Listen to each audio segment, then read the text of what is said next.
Chapter 2: Land, Soil, Water, Natural Vegetation, and Wildlife Resources. In a small village in Tanzania, Africa, Mamba gets up very early in the morning to fetch water. She has to walk a long way and returns after a few hours. She then helps her mother in the house and joins her brothers in taking care of their goats. All her family owns a piece of rocky land around their small hut. Mamba's father can barely grow some maize and beans on it after toiling hard. This is not enough to feed their family for the whole year. Peter lives in the heart of the ship rearing region in New Zealand where his family runs a wool processing factory. Every day when he returns from the school, Peter watches his uncle taking care of their sheep. Their shipyard is situated on a wide grassy plain with hills in the far distance. It is managed in a scientific way using the latest technology. Peter's family also grow vegetables through organic farming. Mamba and Peter stay in two different parts of the world and lead very different lives. This difference is because of the differences in the quality of land, soil, water, natural vegetation, animals, and the usage of technology. The availability of such resources is the main reason places differ from each other. Land. Land is among the most important natural resources. It covers only about 30% of the total area of the Earth's surface, and all part of this small percentage is not habitable. The uneven distribution of population in different parts of the world is mainly due to varied characteristics of land and climate. The rugged topography, steep slopes of the mountains, low-lying areas susceptible to waterlogging, desert areas, thick forest areas are normally sparsely populated or uninhabited. Plains and river valleys offer suitable land for agriculture. Hence, these are the densely populated areas of the world. Land use. Land is used for different purposes such as agriculture, forestry, mining, building houses, roads, and setting up of industries. This is commonly termed as land use. Can you list out the different ways in which Mamba's and Peter's family use their land? The use of land is determined by physical factors such as topography, soil, climate, minerals, and availability of water. Human factors such as population and technology are important determinants of land use pattern.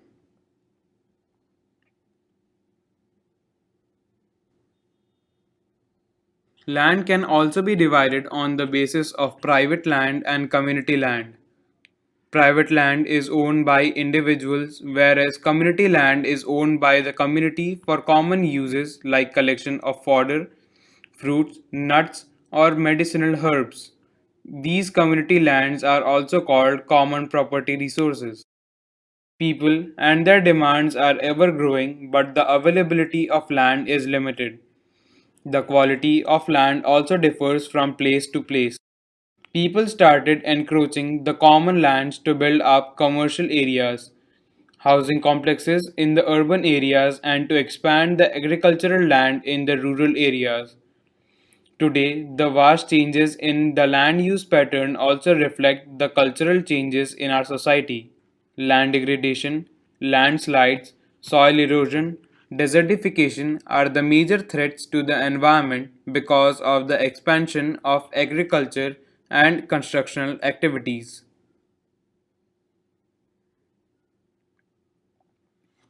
Growing population and their ever growing demand has led to a large scale destruction of forest cover and arable land and has created a fear of losing its natural resource.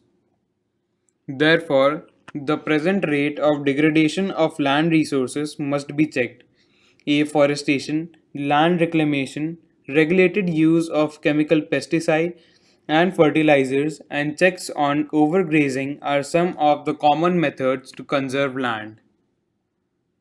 Landslides are simply defined as the mass movement of rock, debris, or earth down a slope. They often take place in conjunction with earthquakes, floods, and volcanoes. A prolonged spell of rainfall can cause heavy landslides that can block the flow of river for quite some time. The formation of river blocks can cause havoc to settlements downstream on its bursting. In the hilly terrain, landslides have been a major and widely spread natural disaster that often strike life and property and occupy a position of major concern. A case study. A massive landslide hit Panji village near Rekongpao in Kinnaur district of Himachal Pradesh and damaged a 200-meter stretch of old Hindustan Tibet road. This landslide was triggered by intense blasting at Panjay village. Due to the blasting, this weak zone of slope collapsed and caused intense damage to the road and nearby villages. The Panjay village was completely vacated to avoid any possible loss of life. Mitigation mechanism. Advancement in scientific techniques has empowered us to understand that forces cause landslides and how to manage them. Some broad mitigation techniques of landslides are as follows. Hazard mapping locate areas to prone landslides. Hence, such areas can be avoided for building settlements. Construction of retention wall to slope land from slipping. Increase in the vegetation cover is an effective way to arrest landslide. The surface drainage control works are implemented to control the movement of landslide along with rainwater and spring flows. Soil. The thin layer of grainy substance covering the surface of the earth is called soil. It is closely linked to land. Landforms determine the type of soil. Soil is made up of organic matter, minerals, and weathered rocks found on the earth. This happens through the process of weathering. The right mix of minerals and organic matter make the soil fertile. Factors of soil formation. The major factors of soil formation are the nature of the parent rock and climatic factors. Other factors are the topography, role of organic material, and time taken for the composition of rock formation. All these differ from place to place. Factors affecting soil formation. Parent rock determines color, texture, chemical properties, mineral content, permeability. Relief, altitude, and slope determine accumulation of soil. Flora, fauna, and microorganisms affect the rate of humus formation. Time determines thickness of soil profile. Climate, temperature, rainfall influence rate of weathering and humus. Degradation of soil and conservation measures. Soil erosion and depletion are the major threats to soil as a resource. Both human and natural factors can lead to degradation of soils. Factors which lead to soil degradation are deforestation, overgrazing, overuse of chemical fertilizers or pesticides, rainwash, landslides, and floods. Some methods of soil conservation are mulching. The bare ground between plants is covered with a layer of organic matter like straw. It helps to retain soil moisture. Contour barriers. Stones, grass, soil are used to build barriers along contours. Trenches are made in front of the barriers to collect water. Rock dam. Rocks are piled up to slow down the flow of water. This prevents gullies and further soil loss. Terrace farming. These are made on the steep slopes so that flat surface is available to grow crops.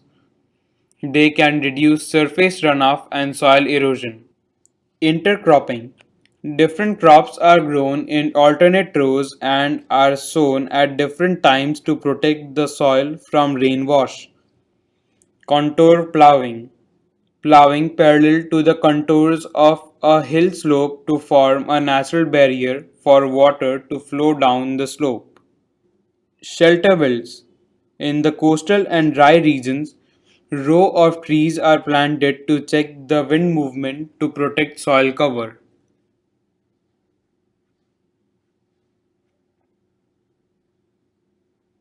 Water. Water is a vital renewable natural resource. Three-fourths of the Earth's surface is covered with water. It is therefore appropriately called the water planet. It was in the primitive oceans that life began almost 3.5 billion years back. Even today, oceans cover two-thirds of the Earth's surface and support a rich variety of plant and animal life. The ocean water is, however, saline and not fit for human consumption. Fresh water accounts for only about 2.7%. Nearly 70% of this occurs as ice sheets and glaciers in Antarctica, Greenland, and mountain regions. Due to their location, they are inaccessible. Only 1% of fresh water is available and fit for human use. It is found as groundwater, as surface water in rivers and lakes, and as water vapor in the atmosphere. Fresh water is therefore the most precious substance on earth. Water can neither be added nor subtracted from the earth. Its total volume remains constant. Its abundance only seems to vary because it is in constant motion, cycling through the oceans, the air, the land, and back again through the processes of evaporation, precipitation, and runoff. This, as you already know, is referred to as the water cycle. Humans use huge amounts of water not only for drinking and washing, but also in the process of production. Water for agriculture, industries, generating electricity through reservoirs of dams are the other uses. Increasing population, rising demand for foods and cash crops, increasing urbanization, and increasing standards of living are the major factors leading to shortages in supply of fresh water, either due to drying up of water sources or water pollution. Problems of water availability. There is scarcity of water in many regions of the world. Most of Africa, West Asia, South Asia, parts of western USA, northwest Mexico, parts of South America, and entire Australia facing shortages in fresh water supply.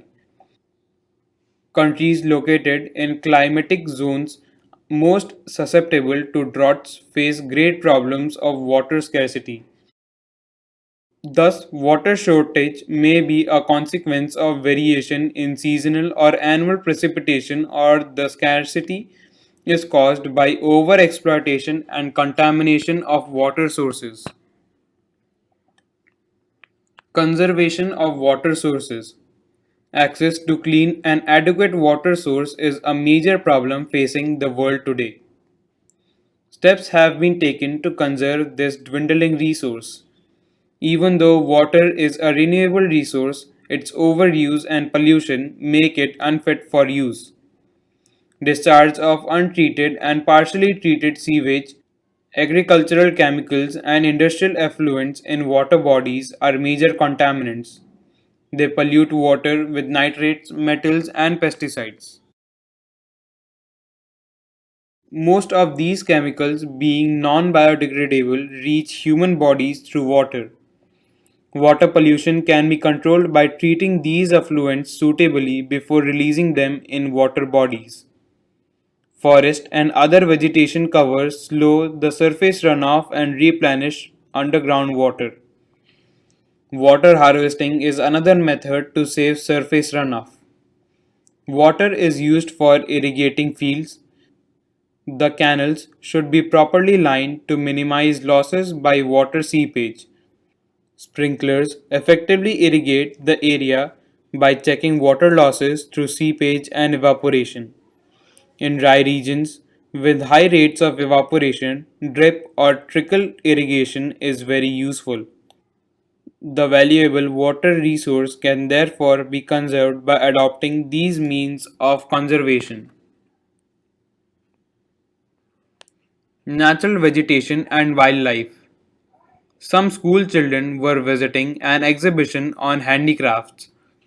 The articles in the exhibition were collected from different parts of the country. Mona picked up a bag and exclaimed, "This is a beautiful handbag." "Yes, it is made from jute," the teacher said. "Do you see those baskets, lampshades, and chairs? Those are made of canes and bamboos. In the eastern and northeastern humid regions of India, bamboo grows in plenty." Jessie was excited to see a silk scarf. "See this beautiful scarf." The teacher explained that silk is obtained from silkworms that are bred on mulberry trees. The children understood that plants provide us with many different products that we use in our day to day life. Natural vegetation and wildlife exist only in the narrow zone of contact between lithosphere, hydrosphere, and atmosphere that we call biosphere. In the biosphere, living beings are interrelated and interdependent on each other for survival. This life support system is known as the ecosystem. Vegetation and wildlife are valuable resources. Plants provide us with timber, give shelter to animals, produce oxygen we breathe, protect soil so essential for growing crops, act as shelter belts, help in storage of underground water, give us fruits, nuts, latex, turpentine oil, gum, medicinal plants, and also the paper that is so essential for our studies. There are innumerable uses of plants, and you can add some more. Wildlife includes animals, birds, insects, as well as the aquatic life forms. They provide us milk, meat, hides, and wool. Insects like bees provide us honey, help in pollination of flowers, and have an important role to play as decomposers in the ecosystem. The birds feed on insects and act as decomposers as well. Vulture, due to its ability to feed on dead livestock, is a scavenger and considered a vital cleaner of the environment. So, animals, big or small, all are integral to maintaining balance in the ecosystem. Distribution of natural vegetation. The growth of vegetation depends primarily on temperature and moisture.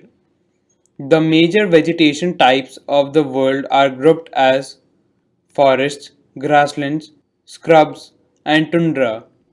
In areas of heavy rainfall, huge trees may thrive. The forests are thus associated with areas having abundant water supply. As the amount of moisture decreases, the size of trees and their density reduces. In the regions of moderate rainfall, short, stunt trees and grasses grow, forming the grasslands of the world. In dry areas of low rainfall, thorny shrubs and scrubs grow. In such areas, plants have deep roots and leaves have thorny, waxy surface to reduce loss of moisture by transpiration. Tundra vegetation of cold polar regions comprise of mosses and lichens. Forests are broadly classified as evergreen and deciduous depending on when they shed their leaves. Evergreen forests do not shed their leaves simultaneously. in any season of the year. Deciduous forests shed their leaves in a particular season to conserve loss of moisture through transpiration. These forests are further classified as tropical or temperate based on their location in different latitudes. You have learned in detail about the various forest types, their distribution, and the associated animal life in the previous class.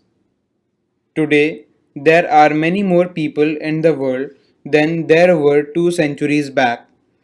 To feed the growing numbers, large areas of forests have been cleared to grow crops.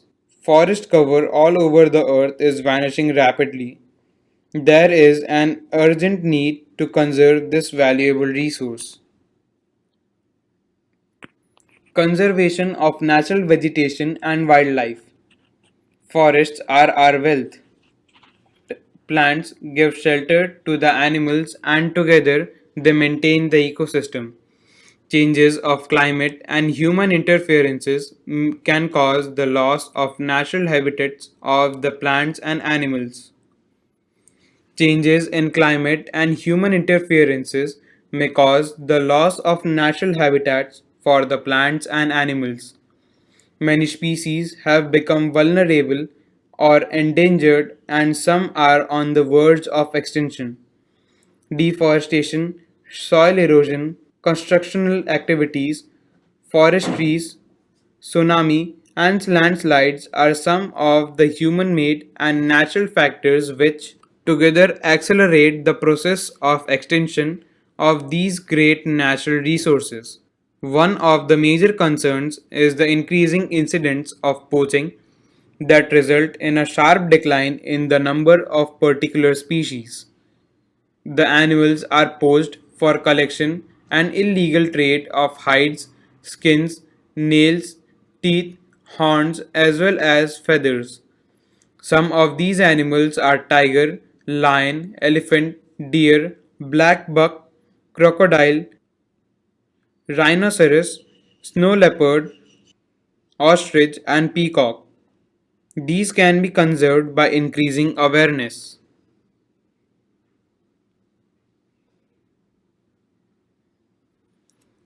Natural parks, wildlife sanctuaries, biosphere reserves are made to protect our natural vegetation and wildlife. Conservation of creeks, lakes, and wetlands is necessary to save the precious resource from depletion. There is a balance in the environment if the relative number of species is not disturbed. Human activities in several parts of the world have disturbed the natural habitats of many species. Due to the indiscriminate killings, several birds and animals have either become extinct or are on the verge of extinction. Awareness programs like social forestry and One Mahotsav should be encouraged at the regional and community level. School children should be encouraged for bird watching and visiting nature camps so that they can appreciate the habitat of varied species. Many countries have passed laws declaring that trades as well as killing of birds and animals are illegal. In India, killing of lions, tigers, deers, great Indian bustard, and peacocks have been banned. An international convention, CITES, has been established that lists several species of animals and birds in which trade is prohibited. Conservation of plants and animals is an ethical duty of every citizen. Do you know? Cites the Convention on International Trade in Endangered Species of Wild Fauna and Flora is an international agreement between governments. Its aim to ensure that international trade in specimens of wild animals and plants does not threaten their survival. It aims to ensure that international trade in specimens of wild animals and plants does not threaten their survival. Roughly 5,000 species of animals and 28,000 species of plants are protected. Bears, dolphins, cacti, Corals, orchids, and aloes are some examples.